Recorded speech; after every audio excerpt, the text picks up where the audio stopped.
Hikaroroa is a real biodiversity hotspot in our region. On the summit has been recognised as New Zealand's best example of a block-field boulder stream, some of the last remaining stands of unlogged podocarp forest in our ecological district. As far as I'm aware, the last large remaining tract of Kofi ribbonwood lacebark broadleaf forest left in our ecological district.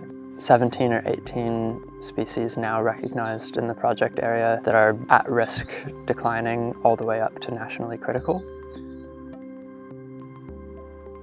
So the EcoFund project was the first big grant that the conservation group received, and it really laid the kind of foundational backbone for what the conservation group has become. The Hikaroroa Mount Watkin Conservation Group is an incorporated society originally created by the 6 surrounding landowners bordering the Hikaroroa Mount Watkin DCC Scenic Reserve. And it was set up because there was a recognition that to protect this special landscape that it had to be done collaboratively. It had to work holistically across the private land as well as the Scenic Reserve. The EcoFund gave us the money to install a network of automatically resetting possum traps across the whole Hikaroroa project area, and then also kind of gave us some funded time to set up the kind of educational side of the project. So running overnight trips and training events,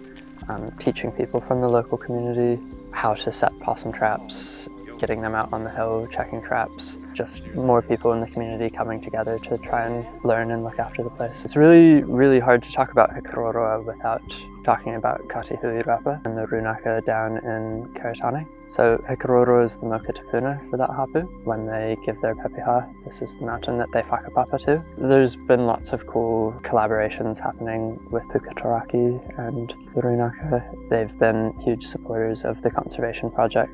The grid of possum traps that we put out was originally modeled by Manaki Whenua, now BSI, to keep possum populations that had already been knocked down by osprey to 2% detectability from rebounding above 5%. We came in, put this network of possum traps out. I think we have about 150 on the ground now. It's been performing better than the modeling kind of predicted. We've seen steady decline. We've just ticked over, from the last possum trip, over 1,000 possums. But the EcoFund kind of laid the foundation and the groundwork for the Dock Community Fund, which the Conservation Group has now received. And that's given us 3 years of funding to do all of the work that the DCC has been doing in the reserve across the wider, about 6,000 hectares of private land in the conservation project area. Yeah, definitely give a lot of credit to the ORC for kind of giving us that initial funding to get a project set up to kind of give the conservation group a chance to prove its worth operationally and then expand into doing more work.